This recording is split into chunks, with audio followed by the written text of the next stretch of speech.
Hello there and welcome to Il Salotto Sessions.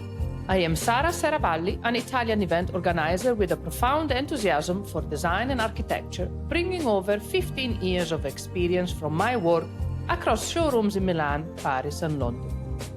Fueled by a passion for connecting people in the design world, I founded Design Pop-Up in 2014, a specification-focused event that has since traveled throughout the UK and Ireland. Today I'm expanding my vision with Il Salotto, a vibrant space, both physical and virtual, dedicated to inspiring meaningful conversations and fostering connections within the design community. I hope you will enjoy my chats.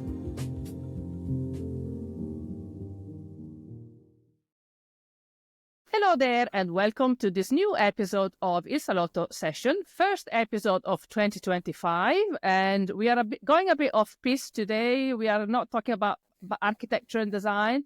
However, we are staying within the built environment a little bit, but I have a feeling I'm going to digress quite a lot with this guest today. So with us is Tiernan Dixon, master storyteller and founder at Superbeam. Hello, Tiernan.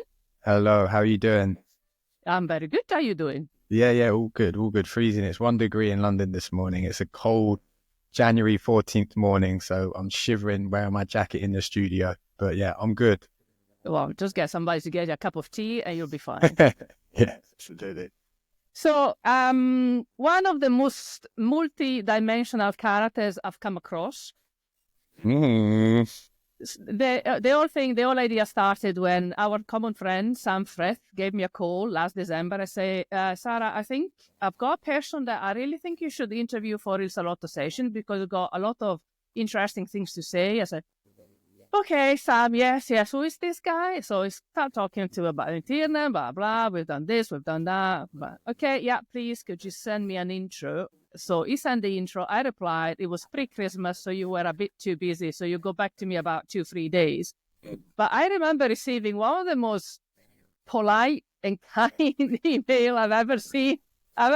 Between you and Arinder Sagu and Foster Partners is a very good fight. It was the kindest email I've ever received. And you used a word that for some reason got stuck in my head, which was relish, right? I don't think anybody's ever relished any opportunity I've thrown at them. Yeah. So with that word, relish, you got me hooked. I said, okay, I need to see. I'm intrigued now. I want to see who this guy is. So I start doing my research. I'm a bit of a Google detective, right? So start with your website and LinkedIn, watch the video. I had watched the video you've done with Sam about Spolia when they launched Spolia. I always thought it was incredibly powerful and very poetic. Yeah. So start looking more in what you do, Superbeam, blah, blah. I landed on your LinkedIn page, then scroll down to education. You've done high school in London, but then university in Cardiff. However, according to Companies House, you're actually Irish. Is that what it says? But my parents are Irish. I've only got an Irish passport, but I mean, I was born in Hammersmith Hospital. I grew up in Ealing Broadway. I've lived in London my whole life.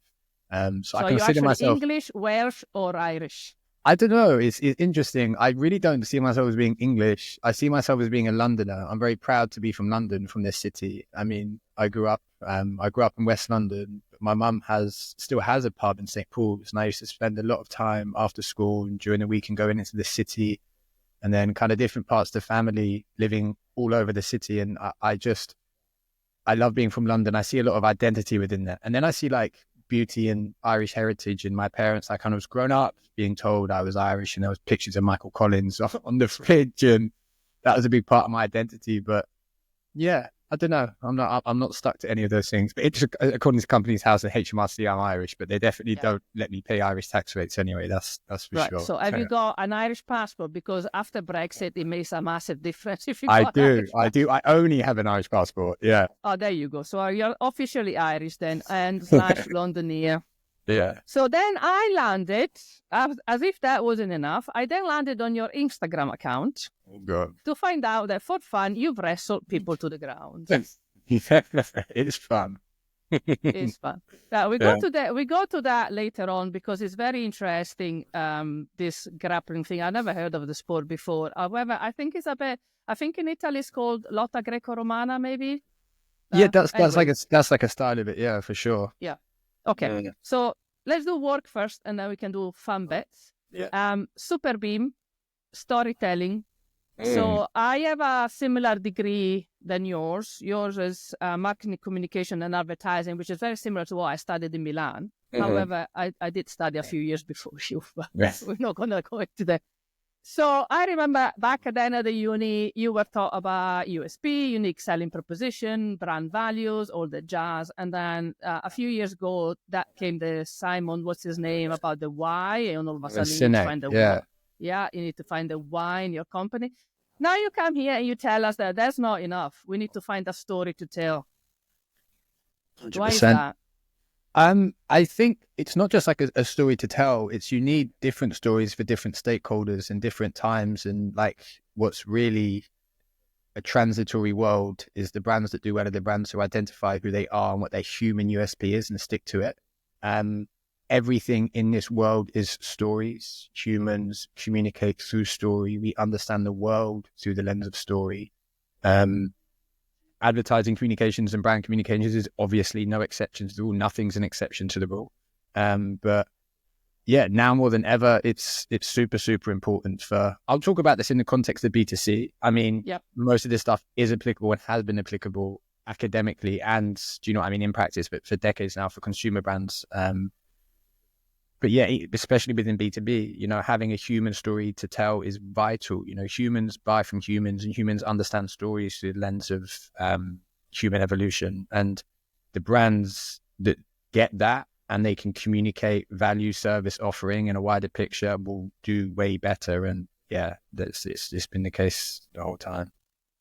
So why choosing the videos as a what do you call it? As a way to tell your story? Why a video rather than, I don't know, a book or photographs or? I mean, the completely honest answer is that it's not better, it's different and it has higher rates of efficacy in saying more in a short period of time, which I think is important when we're thinking about attention spans. That I'm sure that some of the campaigns we've done, if we could have written a Tolstoy-esque 700-page, novel, we probably could have got more emotional investment out of the audience, but we don't have the resources nor the time nor the budget to do that stuff. And there's also asking too much of your audience. So I think video is by far the most effective for contemporary B2B advertising communications in terms of medium, because it lets us do more in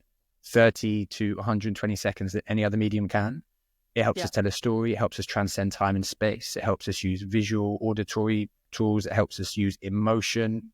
And it's also just like the way people communicate today. The internet is video, social media is video. It's the stuff that performs well. And the brands that are starting to utilize it now, it's also not weird anymore. It used to be a bit weird even like a decade ago for B2B brands to be putting out, hiring talent and using narrative.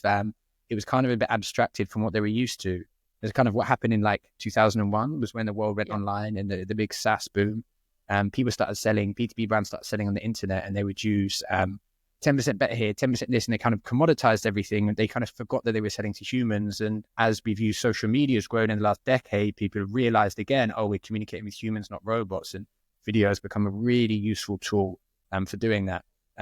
But yeah, to answer the question, I wouldn't say it's the best, but in terms of is effective, it's the most effective in terms of contemporary advertising and contemporary B2B communications. It can do the most. But look, that is speaking on behalf of talking to the majority of audience. There are still a percentage of people who would prefer to read a 60-page white paper to understand a new piece of software or a new potential vendor when they're looking to make a purchasing decision. That's not what we do.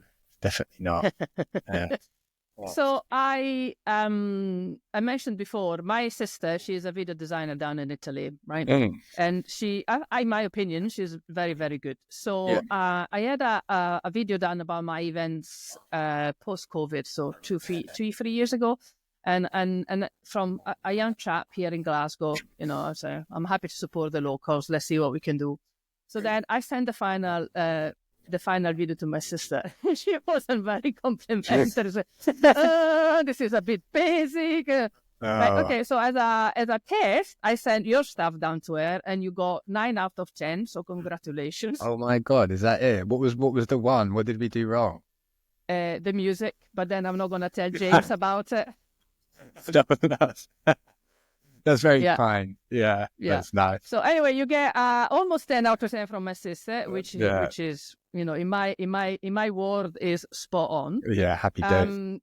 And I kind of lost my train of thought now. Oh yes, we were talking about, as you say, giving the video is more effective. Also, it kind of gives access to a broader audience of people. Mhm. And I don't know if you have ever visited those in art shows where you're basically immersed into the art exhibition. I've taken my wee one to see the Van Gogh exhibition that was in Glasgow last Oh year. yeah, And again, my sister that does that for a living, she said, "Oh, that's horrendous." But to take that, my daughter and introduce a 5-year-old to the art of Van Gogh was quite special. Videos making more democratize the content, if you know what I mean. yeah, 100%. I think there's something really poignant there as well. Like I'm not mad about the video exhibition stuff like the Van Gogh. I've seen it. It looks quite cool. I saw a really nice one at the Turner Prize nominee. There was like at the Tate Britain last weekend. There was like a walk in this young woman. She was like a Romanian gypsy, and she grew up in the UK. And it was like she curated this room to be like the inside of her brain, and there was like a bit of AV stuff in there. It was super, super cool. But I think what they're doing there is that you're just creating a larger sensory experience. I mean, so much of what we do now is like metaphorically 2D, like doom scrolling reels and looking at videos on the internet. And I think there's a loss of meaningful connections. I think about like the best experiences I've had in my life, generally with other people at events, at festivals, whether it's like at training, there's like sight, smell, touch, feel. There's all this like wider sensory experience. And I think that more stimulus and input creates like a large emotional response in people. Like, have you ever walked past someone on the tube and they smell and they've reminded you of someone you used to know, and you get this feelings of emotions come back? I think that's what they're tapping into with that. They're just creating like a wider, more expansive sensory experience. And I think that is really important for, wedging yourself into people's memories and like creating a more resonant moment. Yeah. It's just more sensory input. So why specializing in the built environment? So I kind of grew up in the construction world. That loads of family and friends and people were in there, and it was always very familiar to me. I think growing up in West London, Irish, like you just inherently know a lot of builders. And in my summers, I'd always labor on site, and when I was at uni, I'd come back and I'd labor on sites, and I really liked it. I really just liked the people. It was very like inspirational, but kind of gritty and salt of the earth. And it was just like kind of idiosyncratic in a way. And they had all these really important problems they were trying to solve. And obviously I was studying advertising. And just for reference, I didn't actually get that degree. I dropped out 2 months before the end of in my 4th year. I dropped out, put a pin in it. So I can't actually claim that. But I went and I was working in agency and, doing stuff with construction people and built environment people, architects, developers, the full lot. And they just had like tangible commercial problems that you can use media as a solution to solve, whether it was winning more work or recruitment or social value. And there's just a space there where we could add value and return on investment to clients. So I was like, okay, let's just do this. And built a team of people who are also excited by the prospect of that. A lot of agencies can go in and you can work in like FMCG stuff or like B2BC or like fashion or fintech, and you can kind of nudge the dial. But with the Superbeam, the mission was like as we can fucking change like the face of this entire industry in the years to come. Like if we can start small and we can like build a few brands that become outliers in their own right through their use of media, communication and positioning, then we can raise the bar that everyone else will have to lift up. And then that would change. And that was like a really enticing proposition, not just for me, but for the rest of the team. Like we can actually stick our boot in here and make a bit of a dent to a whole industry. So we set our goal, which is to win the Creative B2B Campaign Award at Cannes Lions Advertising Festival for a UK built environment brand. And then that was like the benchmark. We said, lads, if we can do this, then we know we've got it. So we just stuck to our guns and we do it. And look, we work with a few consumer brands, we work with a few B2B guys on the side, like outside of the built environment. If they're nice people and they're fun and it's good creative, we can take it on. But, you know, our core solid focus will always be that built environment niche. Yeah. Yeah. It's not a mystery. I talk about this quite often. I actually even done the whole event last year about it. What drives me is the fact that architecture and design, well, architecture more than design, it's not just something beautiful to see. And as an Italian, I just love beautiful things. But also architecture can make such a difference to people. You know, a well-built house, a well-equipped office, it can actually improve people's lives. So that what actually I think is special about this industry. And as you say, there are so many other industries that are very interesting. I love food and, I would love to work with food. But then at the end of the day, apart from the pleasure, maybe you can be healthy, but it doesn't have the impact that architecture has got. 100%. It's meaningful. It's interesting that's the reason that you got into it, is to like directly affect people's lives. And I think you can do that in a big way with the world we inhabit. And I feel the same way about food. I've sat in meetings before where people have like waxed lyrical about a different type of radish, and I just almost start laughing. I just can't take food that seriously. I'm not one of these foodie guys. Like I'm not that much of a food snob. I like good food as much as the next person. But yeah, the built environment's so tangible and real, and it's not even just like place for people to live. It's like the infrastructure that we're building that we need to have a more sustainable world, you know, whether it's like nuclear or reuse or offshore. It's like, it's so important that we excite people about these things that are happening, and like, more importantly, attract and engage the next generation of talent to come in and help develop these things, which is super, super important. So there's definitely like a bigger social value picture about the work that we're doing and trying to do like net positive, 100%. Yeah. So going back to your career, it's been only 10 years since you didn't get your university degree. Now you've been founder of Superbeam for almost 2 years and 9 months. So 10 years. So this for UK standards is quite standard. It's quite normal, right? For Italian standards, is like Usain Bolt running the 100 meters. You don't achieve as much as this in Italy in 20 years. Oh, wow. Yeah. Okay. So Superbeam is only 2 years and a half, and you're already making a huge difference. Why do you think is that? Right place, right time, right team. We've found a niche that needed help, and we've been able to have success because we've been able to add value to clients, and the team have done that themselves. Like all I see myself as just like a facilitator between talent and the client. And I'm not saying that's trying like to humble back. I really believe that like the team does everything. The guys have just been so like impassioned and motivated to bring that vision to life, and the clients have been so open-minded and willing to invest and let that facilitation take place, that it's just driven success. You know, we kept our heads down and worked really, really hard for those first couple of years, and we still do. And we grafted and we did projects we really didn't want to do just to get things over the line. But, you know, I've managed to get the guys to come and really, really, you know, commit to the bigger picture here, and the clients see that true too. And the clients have been like open-minded enough to, you know, to really let us like do our thing. And, you know, one thing's led to another, and, you know, people have introduced us and referred us, and we've grown and we've kind of stuck to our guns. But yeah, right place, right time. And I'm very proud of having like an insanely talented team who can deliver really good work for clients. And I'm also really proud to have good clients that, you know, let us do our thing and flex our creativity, which is just as important. I would say right place, right time, right personality, and right talent.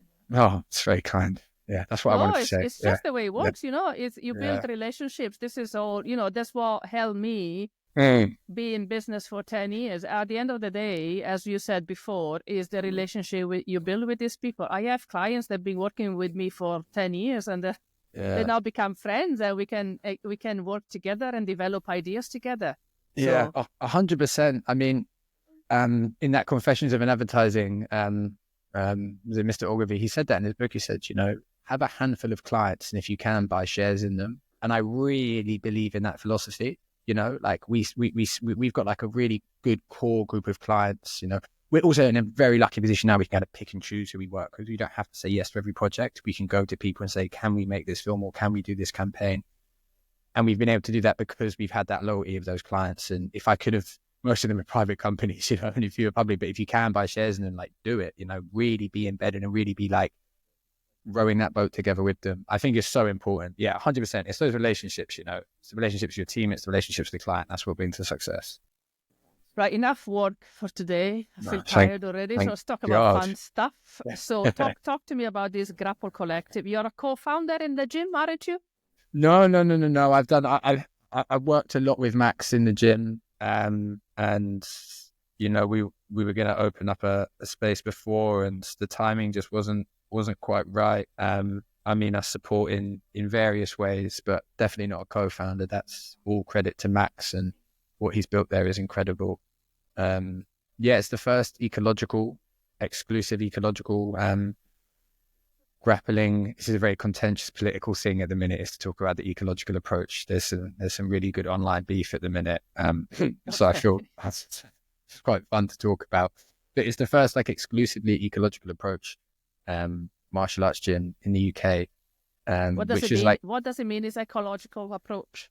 I will badly define this. I will fumble this, and someone will correct me. But I'll express how it occurs to me, and perhaps that's close enough to the mark to be like a good representation of what the methodology is. Is a lot of martial arts and jiu-jitsu and fighting is taught by showing people a series of moves, drills, escapes, techniques that someone can then learn and put together and create their own style. The ecological approach uses movement between two bodies as a more intuitive style of coming to your own understanding of what those things are. So an armbar is only an armbar because we all agree it's that. But if you were coached to control someone's center mass to a point where they're restricted, they're pinned to the floor, and then attack their outer mass, i.e. one of their limbs, you would come to your own understanding of, I can break this guy's elbow by extending his hand backwards. I know it's a bit grim, but like by extending his hand backwards, and then you've come to your own conclusion. It's a much more intuitive style of learning as opposed to a more academic framework where you're just teaching people very specific things. Well, I'm glad I asked, because I was thinking about the environment. Sorry, there's my ignorance in the world of fighting and martial arts. I looked at the Grapple Collective. It's all quite not family. It's all very female friendly, isn't it? Super important. I'm really, really proud to be part of a gym, and that's Max and Fee. They've done that, and Max is such a strong advocate for women in fighting and women in grappling. Unfortunately, there's a lot of predatory behavior in jiu-jitsu and at fighting gyms, and there's a lot of insecure men with big egos and a little bit of status within their own little world who weaponize that. I call that the small dick syndrome. Small dick syndrome. There's so much small dick syndrome in jiu-jitsu. It's crazy. And there's some... I'm kind of dubious to talk about that because I love promoting the sport in the most positive way possible. But if I'm completely honest, but then you're promoting Grapple Collective because it stands out from the rest, right? Yeah, 100%. And I think we have something like the best male to female ratio, definitely at the London gyms, and created a really safe space where women can come, because it's fighting. It's for a lot of people, when you're in it, you can kind of forget that for people who come, it's really scary and quite intimidating, and you really have to consciously facilitate a safe space for people for it to be an approachable thing.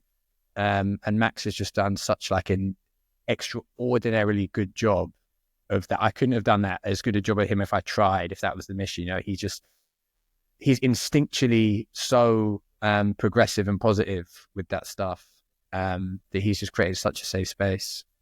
where I loads of was women out for come. lunch with one of my friends a few days ago, and she said that she's taken up boxing. Oh, sick. The reason behind it is that she was having a chat with a colleague, a male colleague, and he said something like, women don't fight enough. Men is acceptable for a man to be aggressive or to fight, and this is how you get rid of your extra adrenaline or stress, stuff like that. While women, they need to go to yoga. They're not really, it's not really that common to actually go fighting. So she said, because she's a very smart and very determined young lady, said, okay, I'm going to go boxing. And she said, it's just changed her life. She does yoga and boxing. So she can get the best of the two worlds. Yeah, good for her. And she said, it's just mind-blowing how better she feels after a session. Oh my God, it's amazing. It's like, I know girls who are, women, do you know what I mean, who they can beat up all of my mates, do you know what I mean, they're like 10, 15, 20 kilos lighter than them. Is like, fighting isn't about being a man or being big and tough. It's like a skills-based meritocracy where you learn things and you practice things well enough, you get good at them, that you can beat other people in fights. And the whole male, female, I don't know, the thought that anyone's like nuanced behavioral, emotional differences or genitalia can dictate whether they're good at a martial art such as grappling is just so bonkers and pretty but old. in any side of life, I've done a lot of work and a lot of conversations about female, what does it mean to be a female in the building industry, and you hear some stories that are quite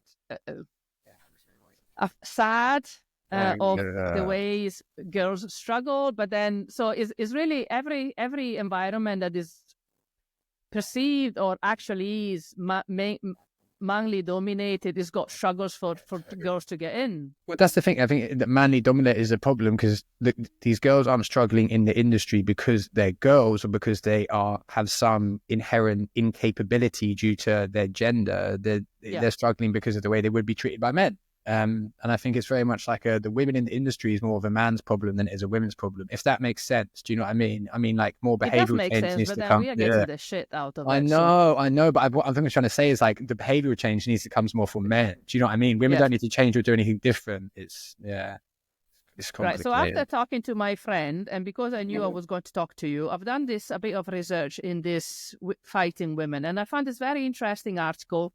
I think it's an American journalist / fighter, but she talks about, obviously, gyms have always been traditionally a space for men rather than women. What's her name? Liane Pedante. Okay. From Womanly. Okay, nice. So she then, interestingly, she talks about, you're supposed to go to yoga to de-stress and blah, blah, blah. It never really worked for me, she says.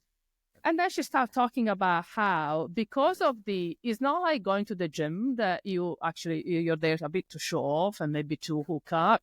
When you go fight in a fighting gym, it's about, it becomes more of a second home. There is like a very strong community, especially with Grapple Collective. I've seen on the website is about inclusivity, is about giving an opportunity for, as you said, everybody to feel safe. So she then goes on to talk about building friendships and becomes of a therapy, because then you get rid of all the negative emotions that you build during the day. So it's not that I'm not going to replace tennis with martial art anytime soon, but I thought it was very fascinating, this idea that it's a completely different environment. And because last year we've done a lot of work on mental health, well-being, inclusivity, neurodiversity. This is why I'm bringing up all this in this chat. I know it seems a bit bizarre that I'm talking about sports in a podcast about design and architecture, but it's actually very important that we create environments where anybody and everybody is not only is welcome but feels safe. Yeah, feels safe to express themselves. I mean, that's a big differentiator in jiu-jitsu and martial arts due to other sports, is that combative element that you're really pushing yourself and the people around you in like states of pretty like extreme duress. Like the person's basically trying to like put you to sleep or break your legs or break your arms and kill you. So it really has to be like a safe, trusting relationship you know, to enter into that with someone else. Because if someone's too excited or too aggressive, you could really, really get hurt. Do you know what I mean?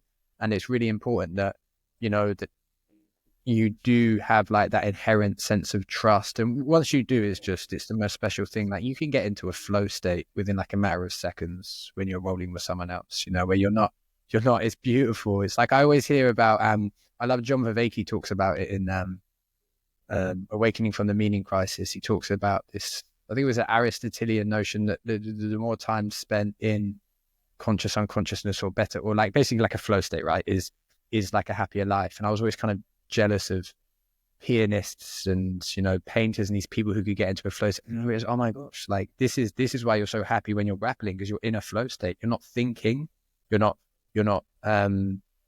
consciously being directive to your body to take certain actions. You're kind of in this seat of awareness, kind of observing this thing unfold.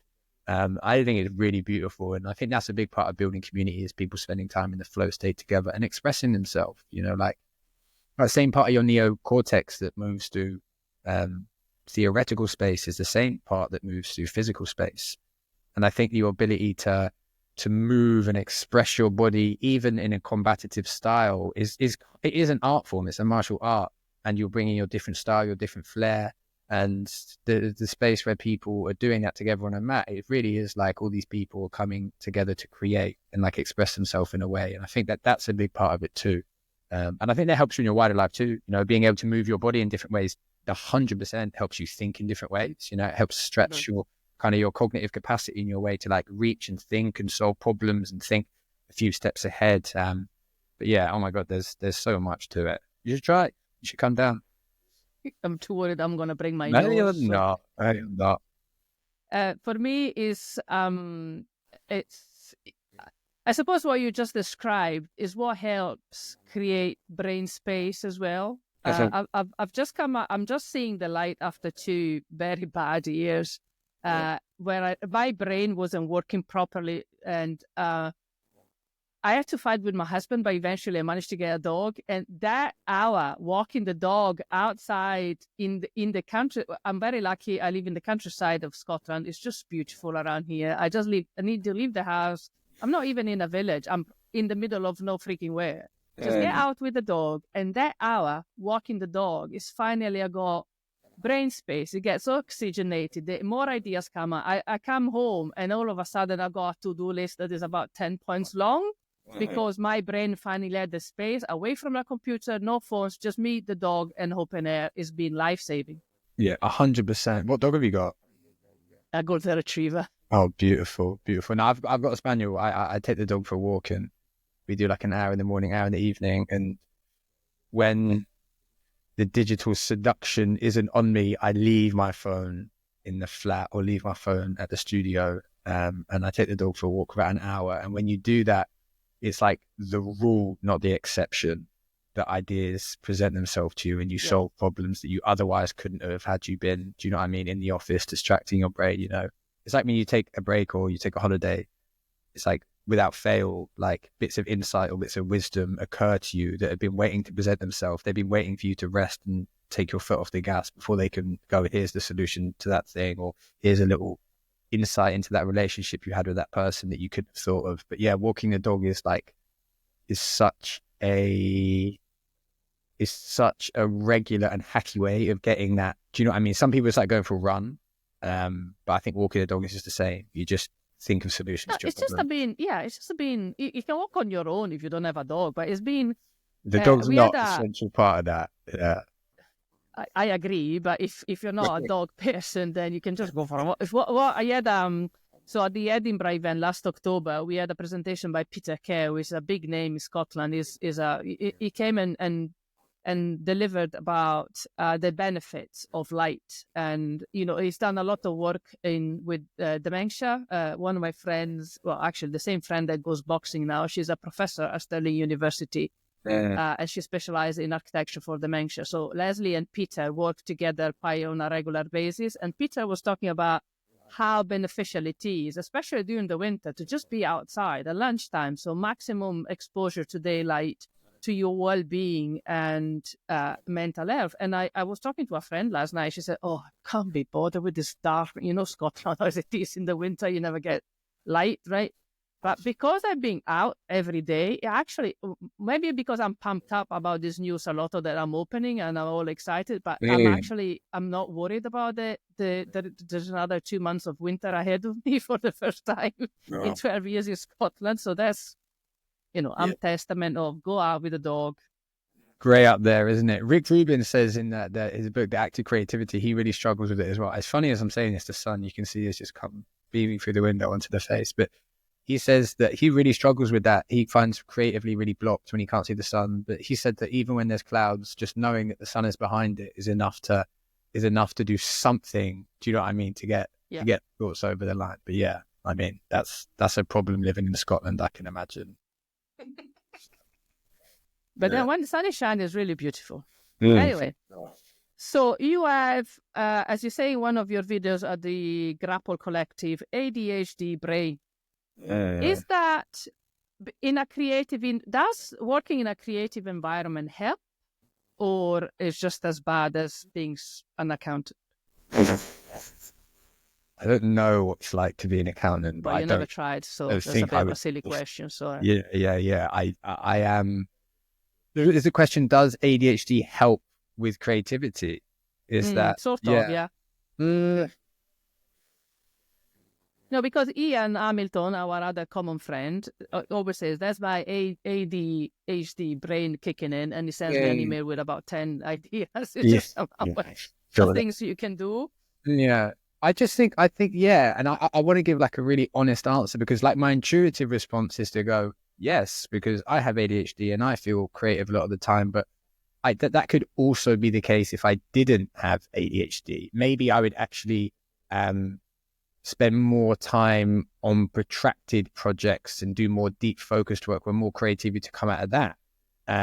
So there's like, the honest answer is perhaps, but the way it occurs to me, having only had a brain, and but just for reference, I think like I do have it. I got an ADHD diagnosis, but I don't think it's that deep. Do you know what I mean? Like it's not that different to most other people. You just have to learn to manage it a bit better. So I definitely don't over-identify as an ADHD person. I don't really talk about it too much, but I definitely find that I have a lot of thoughts, a lot of ideas. Like things do come thick and fast, and I've got like my notes app is do you know what I mean? Just like constantly being added to and constantly being finding screenshots and ads and little pieces of things ripped out of newspapers and pictures of paintings, and everything's kind of sort of mashed together. So yeah, I think there's definitely like there's definitely a part of that which serves working in a creative industry, but there's also like, I'm sure if you asked the team, if you went next door and asked the guys now, they'd be like, no, he's really fucking annoying, because he always I mean he's always talking. You're the boss, you have to be annoying. Be annoying, yeah, maybe not this annoying, but yeah. And I'm always like talking about something else or having an idea and going that way. So I think, yeah, there's definitely hyper creativity there, but a creative act isn't a thought. In my opinion, a creative act is the pragmatic implementation of that thought to become an output. So I think having an ADHD brain catalyzes and enhances the creative process, but having an expert team that can like capture those things and then bring them to life is actually the full creative process. So I think it's helpful and it's an important component. But if I was just by myself, I don't think too much would get done. We do. Yeah, exactly. Listen, I can see the sunshine is shining on you now. You even take your jacket off, so it must be much warmer in the office now. Yeah, it's nice. It's getting there. The radiators are pumping. Fantastic. Vitamin D. That's all we need. That's it. Tiernan, thank you very much. So if you want to hear about from Tiernan and get to meet him in Glasgow, is coming up to see us at Isalotto on the 24th of April. Evening, a chat, what did we call it? In conversation with Tiernan Dixon. So more information will be released on our website soon. So stay tuned and we'll let you know as soon as we have a fixed plan. Thank you again for being here with us today, Tiernan. Oh, thank you so much, Sarah. That was really, really nice. Thank you very much for listening to Il Salotto Sessions. If you enjoyed the chat, please make sure you share with your friends and follow our podcast on Spotify or Apple Podcasts. For more information on our events, please visit ilsalotto.design and designpopup.com. You can also find us on Instagram _designpopup and Il Salotto Glasgow as well as LinkedIn. Should you have any feedback, questions or suggestions, please do get in touch at hello@ilsalotto.design. We would love to hear from you. Thank you.